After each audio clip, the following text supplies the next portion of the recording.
اعوذ باللہ السمیع العلیم من الشیطان اللعین الرجیم بسم اللہ الرحمن الرحیم الحمد للہ الملک الحق المبین المتصاغر لعظمتہ جبابرۃ الطاغین المتخاضع لکبریائہ اوطاط المتمردین المعترف بربوبیتہ سائر الخلق اجمعین والصلاة والسلام والتحیۃ والاکرام علی اشرف النبیین وخاتم المرسلین سیدنا و مولانا ابی القاسم محمد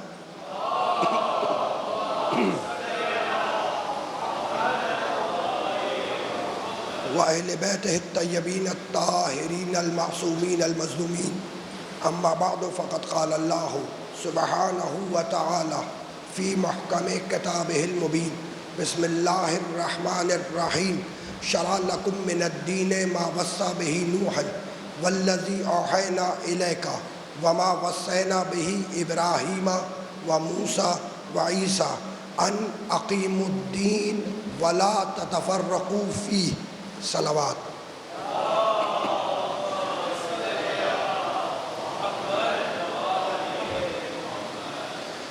عزیزان محترم، اس سیر روزہ مجالس کے لیے میں نے آپ حضرات کی خدمت میں سرنامہ کلام میں سورہ مبارکہ شورى کی ایک آیت کی تلاوت کا شرف حاصل کیا۔ سورہ شورى قرآن مجید کا 42واں سورہ ہے، اور وہ آیت جس کی تلاوت کا شرف حاصل کیا گیا اس کا نشان ہے 13۔ 42ویں سورے کی 13ویں آیت۔ پروردگار عالم دین اور شریعت پر گفتگو کرتے ہوئے یہ ارشاد فرما رہا ہے کہ شرع لکم من الدین ما وصی بہ نوحا۔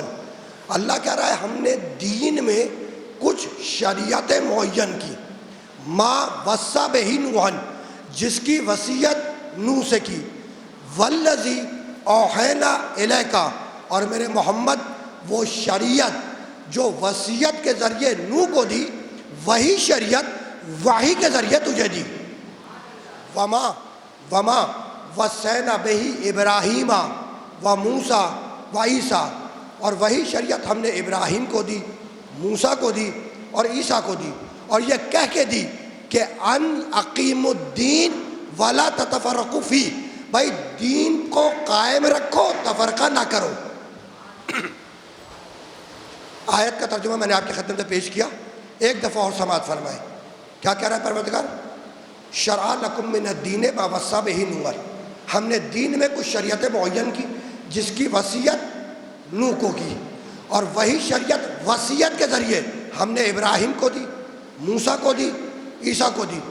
والذی اوحینا الیک، اور میرے نبی وہ شریعتیں جو وصیت کے ذریعے دوسرے نبیوں کو دی، وہی شریعت وحی کے ذریعے تجھے دی۔ وصیت کے ذریعے دوسرے نبیوں کو ملی، وحی کے ذریعے شریعت محمد کو ملی۔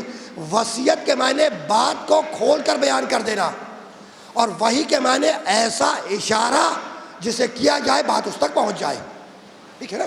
شرع لکم من الدین ما وصی بہ نوحا، ہم نے دین میں شریعتیں معین کی جس کی وصیت نوح سے کی۔ تو شریعتوں کا آغاز ہے حضرت نوح علیہ السلام سے۔ نوح پہلے صاحب شریعت نبی، پھر ابراہیم علیہ السلام کی شریعت، پھر موسیٰ علیہ السلام کی شریعت، پھر عیسیٰ علیہ السلام کی شریعت، پھر خاتم النبیین کی شریعت، ٹھیک ہے نا۔ تو شریعتوں کا آغاز ہے حضرت نوح علیہ السلام سے۔ عجیب بات یہ ہے کہ نبوت کا آغاز ہے حضرت آدم سے، آدمیت کا آغاز بھی آدم سے ہے، اور نبوت کا آغاز بھی آدم سے ہے۔ تو جب آدم پہلے نبی، تو آدم ہی سے شریعتوں کا آغاز کیوں نہیں کیا؟ ہے نا سوال؟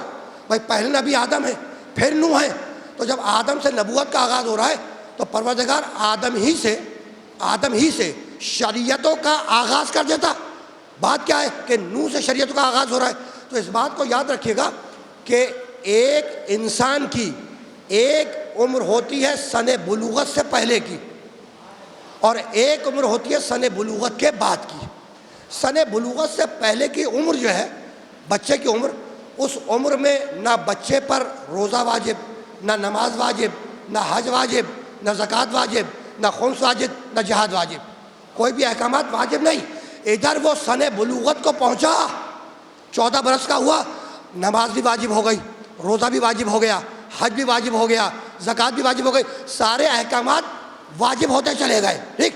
تو ایک عمر سن بلوغت سے پہلے کی بچپنے کی عمر، اس عمر میں بچے پہ نماز، روزہ، حج، زکوٰۃ کچھ بھی واجب نہیں ہے۔ اس عمر میں بچے کے لیے ماں باپ کی تربیت کافی ہے۔ پہنچیے بات بھائی، سن بلوغت سے پہلے کی جو عمر ہے اس عمر میں بچے کے لیے فقط ماں باپ کی تربیت کافی ہے، اور ادھر وہ سن بلوغت میں پہنچا تو پھر نماز، روزہ، حج، زکوٰۃ سب واجب ہونا شروع ہوا۔ تو اب اس بات کو یاد رکھیے گا کہ عہد آدم کا زمانہ سن بلوغت سے پہلے کا زمانہ تھا۔ تو جو بنیادی پیغامات آدم کے ذریعے پہنچانے تھے امت کو، وہ اللہ نے پہنچا دیے، اور جیسے جیسے فکر انسانی بڑھتی گئی تو نوح علیہ السلام کے زمانے سے پہلی مکمل شریعت کا آغاز ہوا۔ یہ بات پہنچ گئی کہ نوح علیہ السلام سے پہلی شریعت کا آغاز ہوا۔ حضرت نوح کی شریعت آئی، پھر ابراہیم کی آئی، پھر موسیٰ کی آئی، پھر عیسیٰ کی شریعت آئی، پھر ہمارے نبی کی شریعت آئی۔ تو شریعتیں کتنی ہو گئی ہیں؟ 5 شریعتیں ہو گئیں۔ نوح سے لے کر خاتم النبیین تک کتنی شریعتیں ہو گئی بھائی؟ 5 شریعتیں۔ نوح سے آغاز ہے، محمد مصطفیٰ پر اختتام ہے، آخری شریعت۔ تو اب دوسرا سوال یہ ہے کہ پروردگار یہ 5 الگ الگ شریعتیں بھیجنے کی ضرورت کیا تھی؟ اب آپ شریعت کہیں، کانسٹیٹیوشن کہیں، قانون کہیں، نظام کہیں، بات ایک ہے، ٹھیک ہے نا؟ تو 5 شریعتیں بھیجی اللہ نے۔ تو اب سوال یہ کہ مالک یہ 5 الگ الگ شریعتیں بھیجنے کی ضرورت کیا تھی؟ پہلے دن سے ایک ہی شریعت بھیج دیتا اور قیامت تک آنے والے انسان اسی شریعت پر عمل کرتے چلے جاتے۔ یہ 5 الگ الگ شریعتیں اور کانسٹیٹیوشن بھیجنے کی ضرورت کیا تھی؟ تو اب اس بات کو یاد رکھیے گا کہ آپ نے اپنے بچے کے لیے بازار سے کپڑا خریدا، ٹھیک؟ خریدنے کے بعد جو شہر کا بہترین درزی تھا اسے دے دیا۔ جب وہ لباس سل کر تیار ہو گیا تو آپ نے وہ لباس اپنے بچے کو پہنا دیا، ٹھیک؟ 2 سال کے بعد وہ لباس بچے کو چھوٹا ہو گیا، اب اسے نئے لباس کی ضرورت ہے۔ تم نے پھر نیا لباس خریدا، جب وہ سل کے تیار ہو گیا پھر بچے کو پہنا دیا۔ 2 سال کے بعد پھر وہ لباس بچے کو چھوٹا ہو گیا۔ بھائی لباس چھوٹا ہو گیا تو اس میں قصور کپڑے کا تھا یا درزی کا؟ کپڑے کی کوئی تقصیر نہیں تھی، آپ نے بہترین کپڑا خریدا تھا۔ درزی کا کوئی قصور نہیں تھا، اس نے بہترین سیا تھا۔ بات کل اتنی ہے کہ اب وہ لباس بچے کے قد کے قابل نہیں رہا۔ یہ پہنچی بات کل اتنی ہے کہ وہ لباس بچے کے قد کے قابل نہیں رہا، اب اسے نئے لباس کی ضرورت ہے۔ تو جیسے جیسے بچے کا قد بڑھتا جائے گا ویسے ویسے لباس تبدیل ہوتا جائے گا۔ تو شریعت لباس ہے، عقل انسانی اس کا قد ہے۔ پہنچی یہ بات؟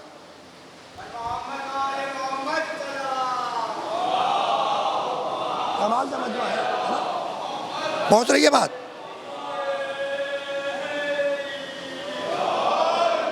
یہ جو باہر بیٹھے بات پہنچ گئی جو میں نے بتلانا چاہیے کہ اللہ نے 5 الگ الگ قانون شریعت کیوں بھیجی؟ پہلے دن سے ایک ہی شریعت بھیجتا اور قیامت تک آنے والے انسان اسی پہ عمل کرتے۔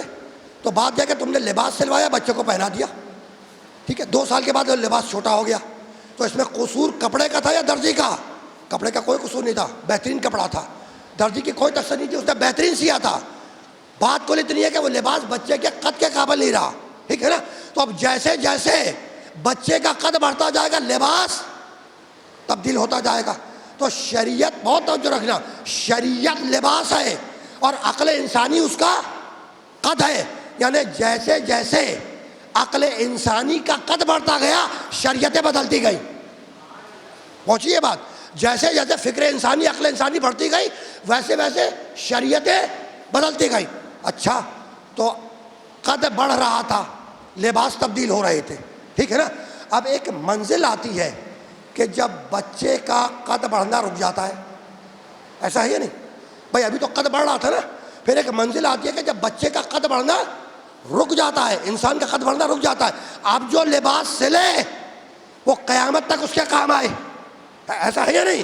تو آدم سے عیسیٰ تک عقل انسانی کا قد بڑھتا گیا، شریعتیں بدلتی گئیں، اور محمد تک آتے آتے عقل انسانی کا قد مکمل ہوا اور آخری شریعت شریعت محمد آئی جو قیامت تک انسانوں کے ساتھ جائے گی. یہ فلسفہ پہنچ گیا. یہ تھا شریعتوں کا ارتقاء، ایوولوشن ان کانسٹیٹیوشن. یہ کیا تھا؟ ایوولوشن ان کانسٹیٹیوشن. ارتقاء کو انگلش میں بولتے ہیں ایوولوشن. ٹھیک ہے. کانسٹیٹیوشن قانون، نظام، شریعت. جس طریقے سے شریعتوں میں ارتقاء ہے اسی طریقے سے صاحبان شریعت میں بھی ارتقاء ہے. ابھی میں آسان کروں گا. جیسے جیسے شریعتوں میں ارتقاء پایا جاتا ہے، ایوولوشن ان کانسٹیٹیوشن، اسی طریقے سے صاحبان شریعت میں بھی ارتقاء ہے. اچھا، صاحبان شریعت کسے کہیں گے؟ صاحبان شریعت بھائی کتابیں 4 ہیں. ٹھیک. قرآن وہ کتاب ہے جو محمد مصطفیٰ پر نازل ہوئی، تو قرآن کتاب ہے اور محمد صاحب کتاب ہے. پہنچ گئی نہیں بات؟ تو اسی طریقے سے صاحبان شریعت، جیسے جیسے شریعت میں ارتقاء ہے اسی طریقے سے صاحبان شریعت میں بھی ارتقاء ہے. اب صاحبان شریعت کا ارتقاء دیکھیں. آپ نے بیج بویا، آپ نے بیج بویا، وہ بیج کوپل بنا، کوپل پودا بنا، پودا درخت بنا، اور اب درخت نے اپنا قد نکالنا شروع کیا. ٹھیک ہے نا. اور ایک منزل آتی ہے کہ جب درخت کا قد بڑھنا رک جاتا ہے. ایسا ہے یا نہیں؟ اچھا، تو درخت کا قد بڑھنا رک گیا، کیا درخت کی ترقیاں بھی رک گئیں؟ نہیں، ترقیاں نہیں رکی بھائی. اب طول میں ترقی نہیں ہوگی، اب عرض میں ترقی ہوگی. پہنچی بات؟ تو آدم سے محمد تک طول کی ترقی ہے اور محمد سے مہدی تک عرض کی ترقی ہے.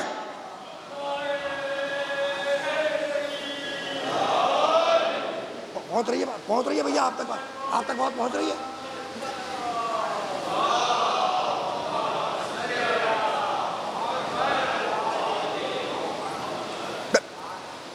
آپ نے بیج بویا، بیج کوپل بنا، کوپل پودا بنا، پودا درخت بنا، اور درخت نے اپنا قد نکالنا شروع کیا. ٹھیک ہے نا. آہستہ آہستہ قد نکالا اور ایک منزل آئی کہ درخت کا قد بڑھنا رک گیا. اچھا، تو درخت کا قد بڑھنا رک گیا، کیا ترقیاں بھی رک گئیں؟ نہیں، ترقیاں نہیں رکی. اب طول میں ترقی نہیں ہوگی، اب عرض میں ترقی ہوگی. شاخیں آئیں گی ایک دوسرے کے جیسی، پتے آئیں گے ایک دوسرے جیسے، پھل آئیں گے ایک دوسرے جیسے، پھول آئیں گے ایک دوسرے جیسے. یعنی یہ نہیں ہو سکتا کہ آم کے درخت میں جو پھل آئے گا وہ آم ہی کا ہوگا. یہ نہیں ہو سکتا کہ آم کے درخت میں ایک پھل آم کا ہو دوسرا جامن کا ہو. بھائی جامن کے درخت میں جو پھل آئے گا وہ جامن کا ہوگا، اور آم کے درخت میں جو پھل آئے گا وہ آم ہی کا ہوگا. یہی تو میں سمجھانا چاہ رہا ہوں کہ محمدیت سے جو بھی نکلے گا وہ اولنا محمد، وہ آخرنا محمد، وہ اوسطنا محمد، وہ کلنا محمد. پہنچی بات؟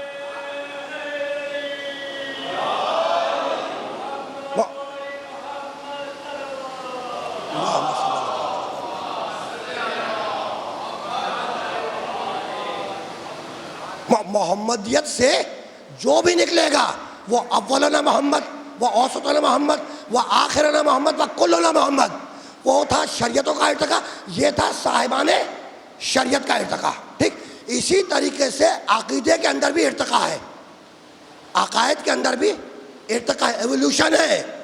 ایک شخص، بھائی 5 شریعتیں ہیں نا، شریعت نوح، شریعت ابراہیم، شریعت موسیٰ، شریعت عیسیٰ اور شریعت محمد. 5 شریعتیں. ایک شخص حضرت نوح علیہ السلام کے زمانے میں زندہ تھا. ٹھیک. نوح کی شریعت پر عمل کر رہا تھا، نوح کی شریعت پر عمل کر کے مر گیا، جنتی ہے.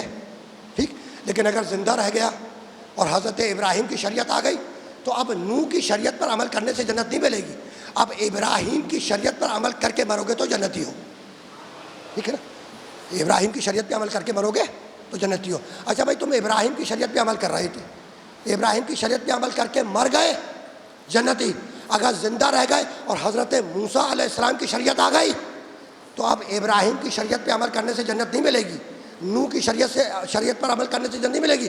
اب موسیٰ کی شریعت پہ عمل کر کے مرو گے تو جنتی ہو. اچھا بھائی، عمل کر کے مر گئے، جنتی. زندہ رہ گئے، حضرت عیسیٰ کی شریعت آ گئی. ٹھیک ہے. اب عیسیٰ کی شریعت پہ عمل کر کے مرو گے تو جنتی ہو. ٹھیک ہے نا. عیسیٰ کی شریعت پہ عمل کر کے مر گئے، جنتی. اور زندہ رہ گئے اور محمد کی شریعت آ گئی تو اب عیسیٰ کی شریعت پہ عمل کرو گے تو ہلاک ہو جاؤ گے. کیوں؟ اس لیے کہ عیسیٰ کی شریعت منسوخ ہو گئی. اب محمد کی شریعت پہ عمل کر کے تم مرو تو جنتی ہو. تو آپ نے دیکھا کہ ہزاروں سال کی عبادتیں بیکار ہو جائیں گی اگر شریعت محمد پر عمل نہ کیا. اب بھائی ہزاروں سال دیکھو، توریت منسوخ ہو گئی، زبور منسوخ ہو گئی، انجیل منسوخ ہو گئی. قرآن وہ کتاب ہے جو قیامت تک جائے گی. تو جب تم شریعت محمد تک آ گئے تو اب تمہاری ذمہ داری یہ ہے کہ تم شریعت محمد پر عمل کرو. ٹھیک ہے نا؟ اچھا بھائی، اب انسان کی بات کر رہا ہوں. انسان چلا شریعت نوح سے اور پہنچا شریعت محمد تک، پہنچ گیا نا. اب عقیدے کے اندر ارتقا آ رہا ہے، بہت توجہ رکھیے گا. شریعت محمد پر تم آ گئے نا. اب میرے نبی نے فاران کی چوٹی پر کھڑے ہو کر آواز دی، قولوا لا الہ الا اللہ تفلحوا. بھائی لا الہ الا اللہ کہہ دو، فلاح پا جاؤ گے. تو جو اس وقت لا الہ الا اللہ کہہ کر مر گیا جنتی ہے. جب نبی نے اناؤنسمنٹ کیا نا، قولوا لا الہ الا اللہ تفلحوا، لا الہ الا اللہ کہہ دو فلاح پا جاؤ گے، تو جو اس وقت لا الہ الا اللہ کہہ کر مر گیا جنتی ہے.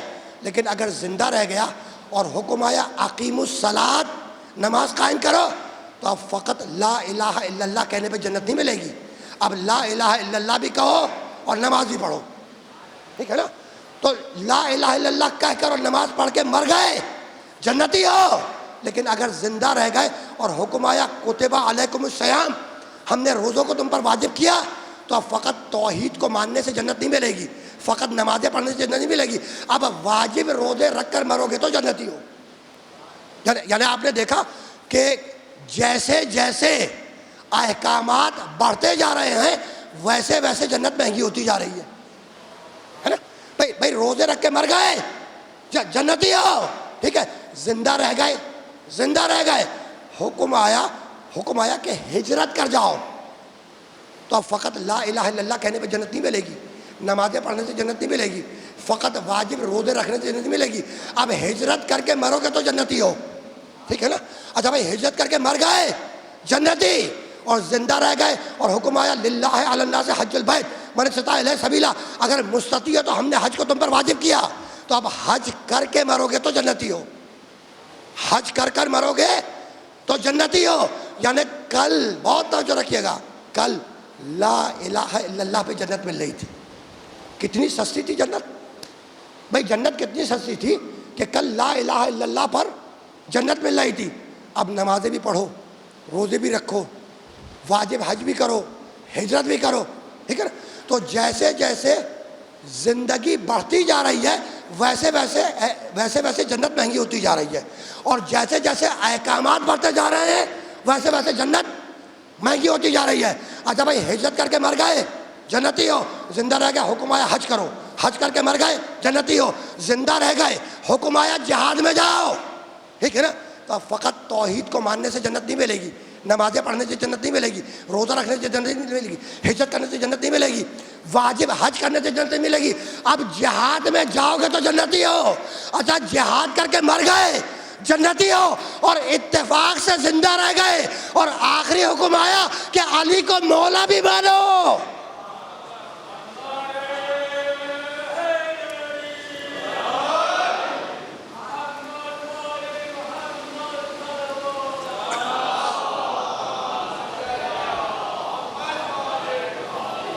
پہنچ رہی ہے بات آپ تک؟ یا آپ نے عقیدے کے اندر ارتقا دیکھا کہ کل لا الہ الا اللہ پہ جنت مل رہی تھی. کتنی سستی تھی جنت کہ فقط 4 لفظوں پہ مل رہی تھی، لا الہ الا اور اللہ. کلمہ توحید میں بنیادی کلمہ اسلام کا، اس میں کل 4 ہی لفظ ہیں، لا الہ الا اللہ. اور یہ بھی ذہن میں رہا ہے کہ لا الہ الا یہ 3 نفی کے، ایک اللہ حق ہے.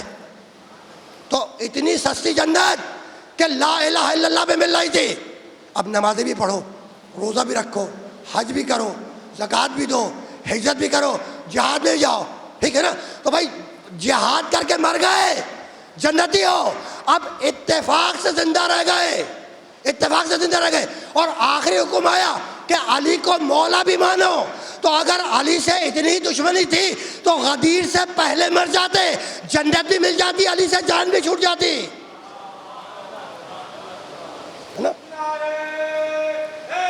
صحیح ہے نا؟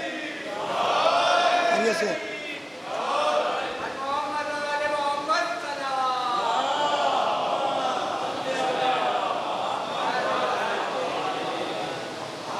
آپ تک باتیں پہنچ رہی ہیں بھیا؟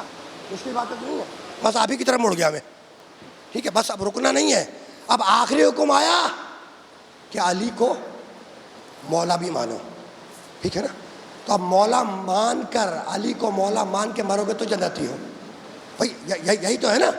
اب علی کو مولا مار کر مرو گے تو جنتی ہو. اچھا بھائی رک جاؤ، نمازیں کیوں پڑھ رہے ہو؟ اس لیے کہ جنت ملے گی. روزے کیوں رکھ رہے ہو؟ اس لیے کہ جنت ملے گی. حج واجب کیوں کر رہے ہو؟ اس لیے کہ جنت ملے گی. زکوٰۃ کیوں دے رہے ہو؟ اس لیے کہ جنت ملے گی. خمس کیوں نکال رہے ہو؟ اس لیے کہ جنت ملے گی. بھائی جہاد میں کیوں جا رہے ہو؟ اس لیے کہ جنت ملے گی. ٹھیک ہے نا؟ تو اب ہمیں بھی جنت چاہیے، آپ کو بھی جنت چاہیے، ہے نا بھائی؟ جنت ملے گی، اسی لیے عبادتیں کر رہے ہیں. تو بس اتنا اور بتلا دو کہ یہ جنت بانٹے گا کون؟ بھائی ساری عبادتیں کر رہا ہوں جنت کی خواہش میں نا. اب یہ بھی تو بتلاؤ کہ جنت بانٹے گا کون؟ تو میرے نبی نے فرمایا یا علی انت قسیم الجنت والنار. علی تو جنت اور جہنم کو تقسیم کرنے والا ہے. یا علی انت قسیم الجنت والنار.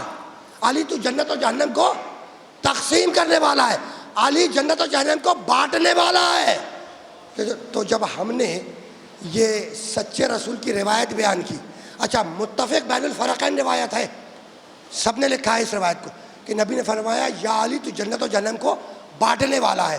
تو جب ہم نے یہ روایت سنائی نا لوگوں کو کہ بھائی رسول نے فرمایا کہ علی جنت اور جہنم کو بانٹیں گے، تو حیرانی کے عالم میں کہنے لگے کہ ہماری سمجھ میں نہیں آتا کہ علی جنت کیسے بانٹیں گے. تو اپنی سمجھ کو اپنے پاس رکھو، اس لیے کہ علی جنت انہی کو بانٹیں گے جن کی سمجھ میں آتا ہے. بس رکنا نہیں ہے اس مرحلے پر، رکنا نہیں ہے. لیکن چونکہ بات آ گئی اس روایت تک تو ایک جملہ ہدیہ کروں گا. یا علی انت قسیم الجنت والنار. علی تو جنت اور جہنم کو تقسیم کرنے والا ہے. عجیب کمال ہے، جنت بنائی اللہ نے، دے گا محمد کے اتباع میں اور بٹوائے گا علی سے. بھائی بنائی اللہ نے، دے گا محمد کے صدقے میں اور بٹوائے گا علی سے. تو پروردگار تو جنت کا بھی مالک، تو محمد کا بھی مالک، تو علی کا بھی مالک. تو پروردگار خود بانٹ دے. کہا کہ بھائی میں ہوں رب العالمین، عالمین کا رب. تو کوئی گاڈ کہہ کر، کوئی ایشور کہہ کر، کوئی پرمیشور کہہ کر، کوئی پالنہار کہہ کر، کوئی اللہ کہہ کر، کوئی خدا کہہ کر دامن تھام لے گا، یا اللہ مجھے جنت، گاڈ مجھے جنت، ایشور مجھے جنت، پرمیشور مجھے جنت، پالنہار مجھے جنت. تو کس کس کو جنت بانٹے؟ تو پروردگار خود نہیں بانٹتا تو محمد سے بٹوا دے. کہا بھائی 73 کے 73 آ جائیں گے. تو دنیا میں تو کہتے تھے کہ یا رسول اللہ کہنا بدعت ہے، اور اس دن کہیں گے یا رسول اللہ مجھے جنت، یا رسول اللہ مجھے جنت. اس لیے طے کیا کہ ایسے ایسے بٹواؤں گا جہاں کافر تو کافر، منافق بھی گھسنے نہیں پائے گا. پہنچ گئی بات؟ بس اب رکنا نہیں ہے، رکنا نہیں ہے. کل لا الہ الا اللہ پہ جنت مل رہی تھی، کل لا الہ الا اللہ پہ جنت مل رہی تھی. اب نمازیں بھی پڑھو، روزے بھی رکھو، حج بھی کرو، زکوٰۃ بھی دو، خمس بھی دو، جہاد بھی دو، ساری عبادتیں کرو گے تو جنتی ہو. ٹھیک؟ تو جانتے ہو کیا کہنے لگے؟ کہنے لگے بھائی سارے حکم مانے، ہم نے سارے حکم مانے. اللہ کو ایک بھی مانا، محمد کو آخری نبی بھی مانا، قرآن کو کتاب بھی مانا، روزہ بھی رکھا، نمازیں بھی پڑھی، حج بھی کیا، زکوٰۃ بھی کیا، سارے حکم مانے. اگر ایک حکم نہ مانا تو فرق کیا پڑتا ہے؟ اب دیکھو مزاج، دیکھو مزاج. کہنے لگے بھائی سارے حکم مانے ہم نے، نمازیں پڑھی، روزے رکھے، حج کیا، زکوٰۃ دی، خمس نکالا، جہاد کیا، سب کچھ کیا، ہجرت کی. بھائی سارے حکم مانے. اگر علی کو مولا نہیں مانا تو فرق کیا پڑتا ہے؟ تو اللہ تو عالم الغیب ہے نا، امت کے مزاج کو سمجھتا ہے. اسی لیے جلال کے عالم میں آواز دی وَإِن لَّمْ تَفْعَلْ فَمَا بَلَّغْتَ رِسَالَتَهُ. میرے محمد اگر تو نے وہ نہ پہنچایا تو کچھ نہ پہنچایا. دیکھو جملے کی، اللہ اکبر.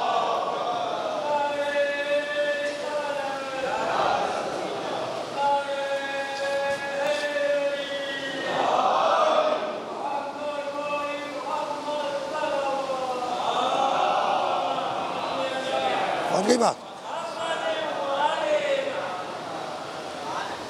کہنے لگے سارے حکم تو انجام دیے، جو اللہ اور رسول نے کہا ہم نے کیا، بھائی سارے حکم مانے، اگر ایک علی کو مولا نہیں مانا تو فرق کیا پڑتا ہے؟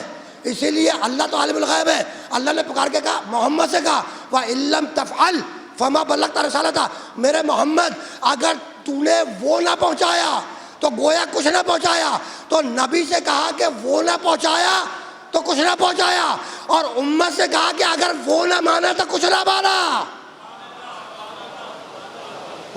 دیکھو اب میں نے علی کی بات کی تو ان کے چہرے پہ مسکراہٹ آئی، ادھر بھی مسکراہٹ آئی، ادھر بھی مسکراہٹ آئی۔ خدا کی قسم یہی ان کے مومن ہونے کی دلیل ہے، اس سے کہ مومن اور منافق کی پہچان جانتے ہو کیسے ہوتی ہے؟ علی کا ذکر چھوڑ دو چہرے سے بتلا دے گا۔ ہاں یہ کلیہ ٹوٹا نہیں ہے، آج تک باقی ہے۔ اچھا یہ کلیہ جانتے ہو کس نے دیا ہے؟ حضرت صدیق رضی اللہ تعالیٰ عنہ نے۔ ان سے کسی نے سوال کیا تھا، برادران اہل سنت نے بھی اس روایت کو کتابوں میں لکھا ہے۔ حضرت صدیق سے کسی نے پوچھ لیا کہ یہ بتلائیے کہ آپ زمانہ رسول میں منافق اور مومن کی پہچان کیسے کرتے تھے؟ کہا بھائی علی کے ذریعے کرتے تھے۔ کہا علی کے ذریعے کیسے کرتے تھے؟ کہنے لگے اس کے سامنے علی کا ذکر کرتے تھے، اگر چہرہ کھل اٹھے تو مومن ہے اور بگڑ جائے تو منافق ہے۔ تو 1400 برس پہلے کا کلیہ آج تک قائم ہے، آج بھی کلیہ یہی ہے کہ اگر ذکر علی سن کر چہرے پہ بے چینی آ جائے تو سمجھ لو منافق ہے۔ بہت سیدھا سا اصول ہے، اس میں کوئی دو بات تو ہے نہیں، اس لیے کہ رسول کی حدیث جو ہے وہ کلیہ ہے، وہ ٹوٹ نہیں سکتی، ٹھیک ہے نا؟ بس بات اس مرحلے پر رکنے جا رہی ہے، بات کو روک رہا ہوں، لیکن ایک جملہ تو ہدیہ کروں گا نا، ایک جملہ ہدیہ کر کے وَإِن لَّمْ تَفْعَلْ فَمَا بَلَّغْتَ رِسَالَتَهُ، میرے محمد اگر تو نے وہ نہ پہنچایا تو گویا رسالت نہیں پہنچائی۔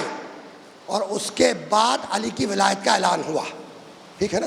غدیر میں علی کو مولا بنا دیا، بہت توجہ رکھیے گا، غدیر میں علی کو مولا بنا دیا۔ یعنی میں کہنا یہ چاہ رہا ہوں بچوں کو یاد رہے، بیٹا یاد رکھنا کون سے میدان میں علی کو مولا بنایا؟ میدان غدیر میں۔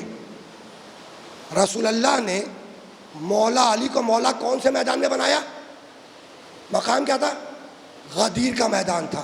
تو اب یاد رکھنا غدیر کا میدان تھا، خالق کا فرمان تھا، نزول قرآن تھا، جبرائیل درمیان تھا اور شیطان پریشان تھا۔ کون پریشان تھا؟ شیطان پریشان تھا۔ کون پریشان تھا؟ شیطان۔ بھیا کون پریشان تھا؟ شیطان پریشان تھا۔ بس یہ آخری جملہ ہے، بات مکمل ہو گئی۔ کون پریشان تھا؟ شیطان پریشان تھا۔ مانتا ہوں کہ یہ خطابتی جملہ ہے، لیکن جب میں کوئی بات کہوں تو اس کے پیچھے استدلال ضرور ہوتا ہے۔ میں نے جملہ کہا نا، اچھا ہے، خطابتی جملہ ہے، میں نے بول دیا، آپ نے سن لیا، خوش بھی ہو گئے، واہ واہ سبحان اللہ بھی ہو گئی، لیکن جب میں کوئی جملہ کہتا ہوں تو اس کے پیچھے استدلال ضرور ہوتا ہے۔ بھائی یہی تو کہا نا میں نے کہ غدیر کا میدان تھا، خالق کا فرمان تھا، نزول قرآن تھا، جبرائیل درمیان تھا اور شیطان پریشان تھا، ٹھیک ہے نا؟ جب علی کی ولایت کا اعلان ہو گیا تو آیت آئی الیوم اکملت لکم دینکم واتممت علیکم نعمتی ورضیت لکم الاسلام دینا۔ الیوم، الیوم کے معنی کیا ہے؟ آج کا دن، ٹھیک؟ الیوم اکملت لکم دینکم، آج کے دن دین کامل ہوا، آج کے دن نعمت تمام ہوئی، اور آج کے دن اللہ تمہارے دین اسلام سے راضی ہو گیا۔ یہی ہے نا؟ بہت توجہ رکھیے گا، آج کے دن، الیوم کے معنی آج کے دن، آج کے دن یعنی علی کی ولایت کا جب اعلان ہوا تو آیت کہتی ہے آج کے دن دین کامل ہوا، آج کے دن نعمت تمام ہوئی، اور آج کے دن اللہ تمہارے دین اسلام سے راضی ہو گیا۔ اور اسی سورہ میں کہتا ہے الیوم یئس الذین کفروا، اور آج کے دن کافر مایوس ہو گیا۔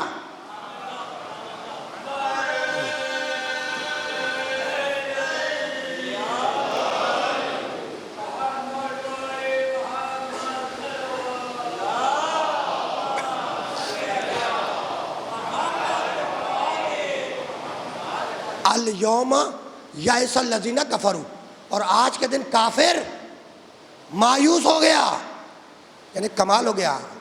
علی کی ولایت کے بعد دین مکمل ہوا، کافر مایوس ہوا، ہے نا؟ اچھا بھائی تو آج کے دن کافر کیوں مایوس ہوا ہے نا سوال؟ آج کے دن کافر کیوں مایوس ہوا؟ تو اگر میں کافر ہوتا تو بتلاتا کیوں مایوس ہوا۔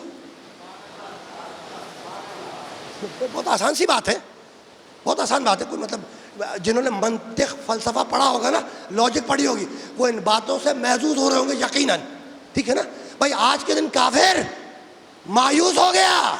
عجیب بات ہے، لا الہ الا اللہ کا حکم آیا، کافر مایوس نہیں ہوا. محمد رسول اللہ کا حکم آیا، کافر مایوس نہیں ہوا. نماز کا حکم آیا، اللہ اکبر، کافر مایوس نہیں ہوا. روزے کا حکم آیا، کافر مایوس نہیں ہوا. حج کا حکم آیا، کافر مایوس نہیں ہوا. زکوٰۃ کا حکم آیا، کافر مایوس نہیں ہوا. ادھر علی کی مولائیت کا حکم آیا، دین کامل ہوا، کافر مایوس ہوا. یہی ہوا نا. تو بھائی بات کیا ہے بھائی، جب لا الہ الا اللہ کا حکم آیا تو کافر مایوس نہیں ہوا. کافر مایوس نہیں ہوا. کافر کو امید تھی کہ ایک نہ ایک دن محمد دنیا سے رخصت ہوں گے. ادھر محمد مسلمانوں کا نبی رخصت ہوگا، ادھر ہم اپنا کام کریں گے، ٹھیک ہے. نماز کا حکم آیا، کافر مایوس نہیں ہوا. اس کو امید تھی کہ بھائی کبھی تو محمد دنیا سے جائیں گے، ادھر محمد دنیا سے جائیں گے، ہم کام کریں گے اپنا. روزے کا حکم آیا، جہاد کا حکم آیا، زکوٰۃ کا حکم آیا، کافر پر امید تھا، اسے مایوسی نہیں تھی، اسے امید تھی کہ بھائی ایک نہ ایک دن محمد دنیا سے جائے گا، ادھر محمد جائے گا، ہم اپنا کام کریں گے. کافر کس دن مایوس ہوا؟ کافر اس دن مایوس ہوا جب جانے والے محمد نے اپنی جگہ پر آنے والے محمد کو بٹھا دیا. بس عزیزوں، گفتگو اس مرحلے پر اختتام پذیر ہو گئی، اس سے زیادہ کچھ نہیں کرنا. علی کی ولایت کا اعلان ہوا، علی کی ولایت کا اعلان ہوا، الیوم اکملت لکم دینکم. اور ادھر ولایت کا اعلان ہوا، ادھر آیت نے کہا کہ آج کے دن دین کامل ہوا، ٹھیک ہے نا. تو دین کامل ہوا اعلان ولایت علی سے، اور دین کی حفاظت ہوئی خون حسین ابن علی سے. بس بات کربلا والوں تک آ گئی. دو چار جملے سنے اور مجھے اجازت دے دی. سب کو یاد ہوگا کہ پہلی محرم کو محمد مصطفیٰ کی نواسیوں کے سروں سے چادریں چھین لی گئی، ٹھیک ہے نا. ہم پوچھتے ہیں، ہم سے پوچھتے ہیں کہ آپ کے چوتھے امام سید سجاد ساری زندگی روتے ہی رہے؟ سید سجاد کی امامت کی 35-40 سالہ زندگی، بھائی وہ ساری زندگی روتی رہے؟ تو مجھے تم بتلاؤ کہ وہ امام سید سجاد جس کی آنکھوں کے سامنے ماں بہنوں کے سروں سے چادریں چھینی گئی ہوں، وہ کیسے نہ روئے؟ ہے نا. جس کی آنکھوں کے سامنے پھوپھیوں کے ہاتھوں میں رسیاں باندھی گئی ہوں، وہ کیسے نہ روئے؟ اور جس کی آنکھوں کے سامنے چھوٹی بہن کے رخساروں پر تماچے لگے ہوں، وہ کیسے نہ روئے؟ میرا زمانے کا امام زیارت ناہیہ میں کہتا ہے، السلام علی الدماء السائلات، سلام ہو کربلا کے بعد بہتے ہوئے خون پر. یہ کربلا کے بعد بہتا ہوا خون کون سا ہے؟ تو جب رخساروں پر تماچے مارے گئے تو خون بہا، اور جب کانوں سے بالیاں نوچی گئی تو خون بہا، ٹھیک ہے نا. قافلہ 11 محرم کو روانہ ہوا، بیویاں ناکوں پر ہیں، ہاتھ پس گردن سے بندھے ہوئے ہیں، اور بیویوں کی گود میں چھوٹے چھوٹے بچے ہیں. مقتل لکھتا ہے کہ ناکے اتنی تیزی کے ساتھ دوڑائے جا رہے تھے کہ بچے ماؤں کی گود سے اچھل اچھل کر زمین کربلا پر گرتے رہے.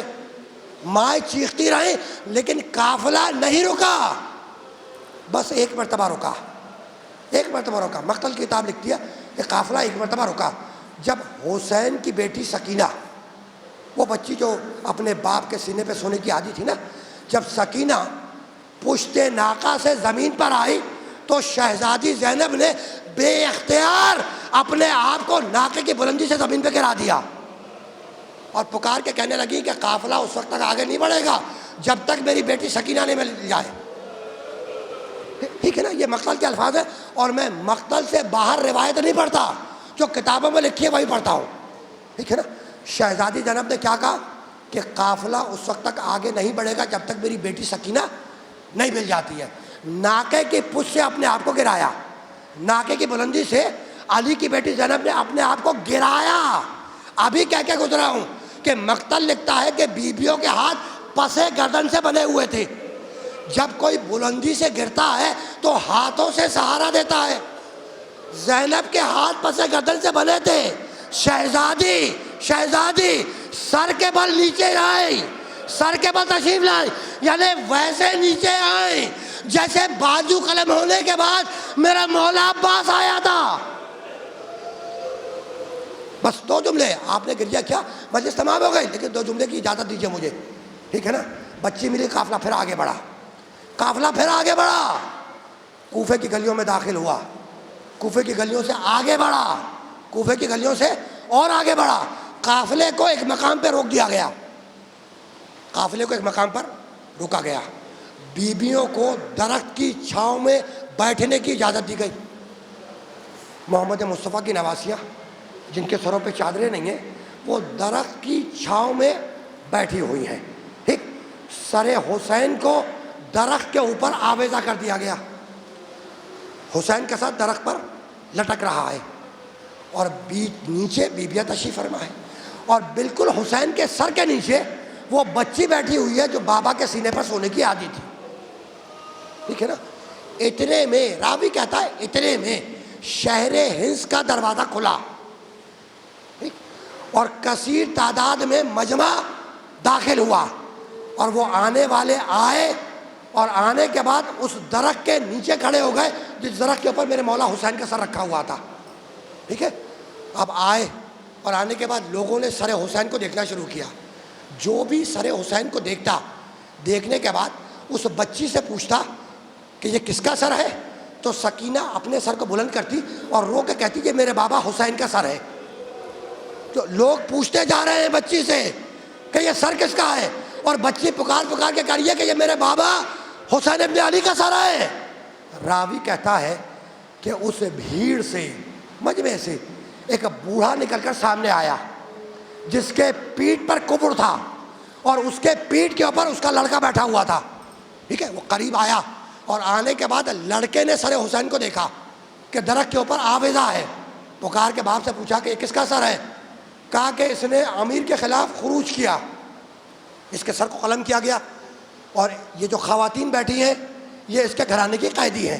بس یہ سننا تھا کہ وہ لڑکا پھسل کر زمین پر آیا، آنے کے بعد اس نے پتھر اٹھایا، اور پتھر اٹھا کر اس نے پھینکا سر حسین کی طرف، ادھر پتھر چلا سر حسین کی طرف، ادھر زینب کی نگاہ پڑی، مڑی بیویوں کی طرف، اور پکار کے کہنے لگی بیویوں سے کہ اب یہ قوم دعا کے قابل نہیں ہے، میں بد دعا کروں گی، تم سب مل کے آمین کہنا۔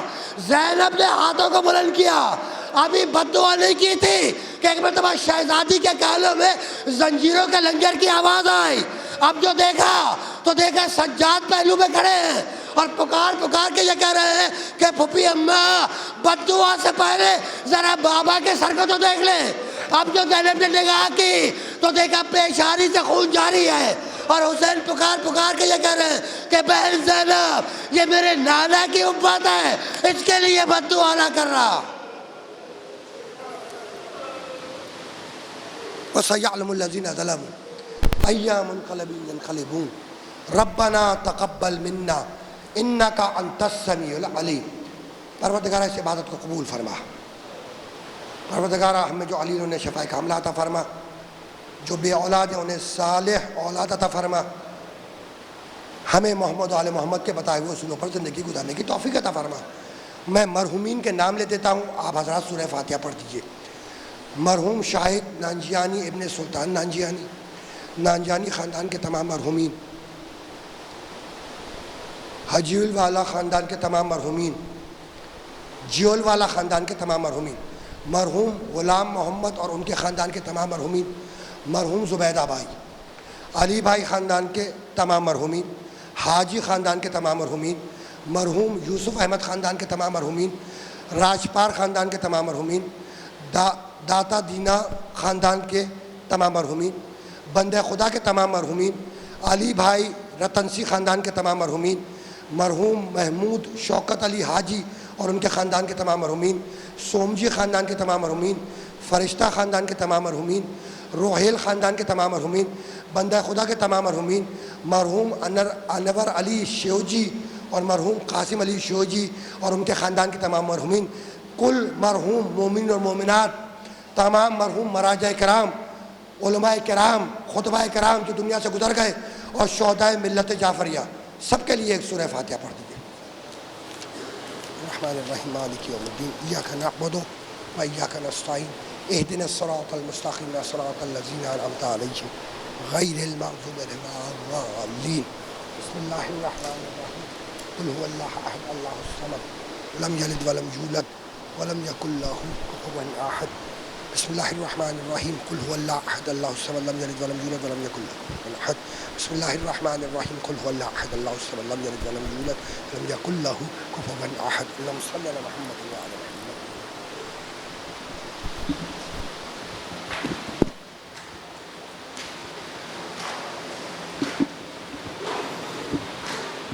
یا حسین یا حسین یا حسین یا حسین